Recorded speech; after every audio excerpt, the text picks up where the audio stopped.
When we are in great isolation from being at home with chronic conditions, there are fears that plague our mind. I'm going to talk about a few of those today. I'm Annette. My website is AnnetteLeonard.com, and this is another episode of the Chronic Wellness Podcast. Thanks for being here. So, I talked on the last episode about the fact that I spent the middle of October to the middle of November in near total isolation. And I expect that in your lives, there are times that your illnesses flare up, get worse, cause you to go dark, take time from you in ways that are big and small and sometimes unexpected. And it is a head game to roll with the uncertainty, the unpredictability, the pain, physical and emotional, that the toll illness takes. And for me, in this most recent episode, it was a number of things, and I'll just name a few of them. But it was, I had a regular communication thing going with this friend, and now I'm just dropping all those balls. It's my nephew's birthday, and I can't reach out. What a crappy auntie I am. I want to participate more in the lives of my friends and family, and here I am not. So I'm sure I'm going to be forgotten about because it seems like I'm forgetting about them.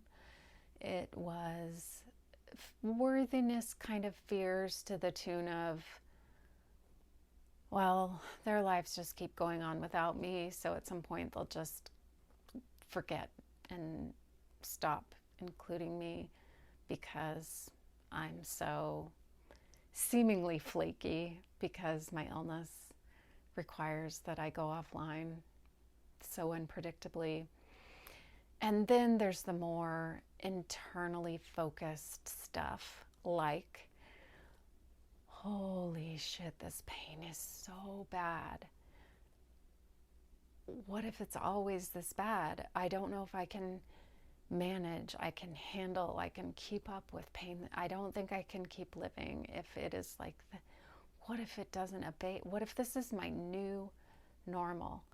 And then the fear feeds the pain, which feeds the fear, which feeds the pain. And it becomes part of this folded in. And of course, when the pain's that bad, I'm losing sleep because the pain is that bad, which makes the pain worse, which means I'm losing sleep, which makes the pain worse. You know, it's just this vicious spiral where it's like I'm eating my own tail. And it is hard to keep a hold of myself in the midst of these cycles that are so intense. And I don't have a thing, you know, I don't have Dumbo's feather that's going to make me fly away out of these terrible life circumstances to offer you and say, here's the way free. And therapy, if you can get it, helps a lot. Having someone to really mine the depths of my fears, my psyche, what trauma I have had, helps a lot to examine and work through. And circling back, folks, having a contemplative practice. Learning how to be quiet with my thoughts serves me in ways that are hard to fully express at those times where there is no escape. There is nowhere to be except in darkness, in isolation, with the pain. And when I sink into that, when I go toward it instead of away from it, when I get curious and lean into it instead of repelling and fearing it,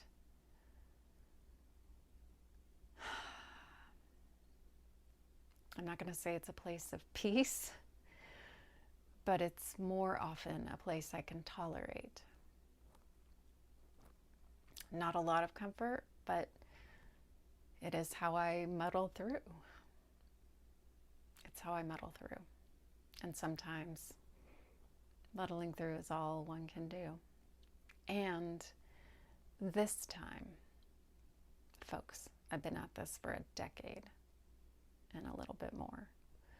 This time, instead of climbing into my dark hole and believing that I had to be there by myself,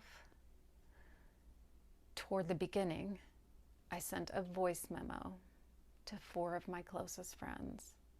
And I said, hey, this is what's happening. I'm not looking at my phone. My wife doesn't need a lot of outreach and support right now, but I just need you to know what's happening for me. And if you could light a candle or send me a text message every few days so that when I do get back to my phone, I'll feel held and remembered, that would help me. And I gotta say, it was so hard to reach out instead of withdraw. It was so hard to convince myself to extend myself in the early days of crash and isolate. And it helped immeasurably when I surfaced to have words of encouragement, of affirmation, of love be there to greet me. So if that's something that's hard for you, keep working at it. It's worth it. You are worth it. How do you function? What are your habits? What has served you in flares and times when you can't function and times when these illnesses overwhelm or eclipse you? Sound off, because we need them. We need to know. These are important and sometimes life-altering or even life-saving tools. Okay, that's it for this week, but until we're together again, thank you and be well.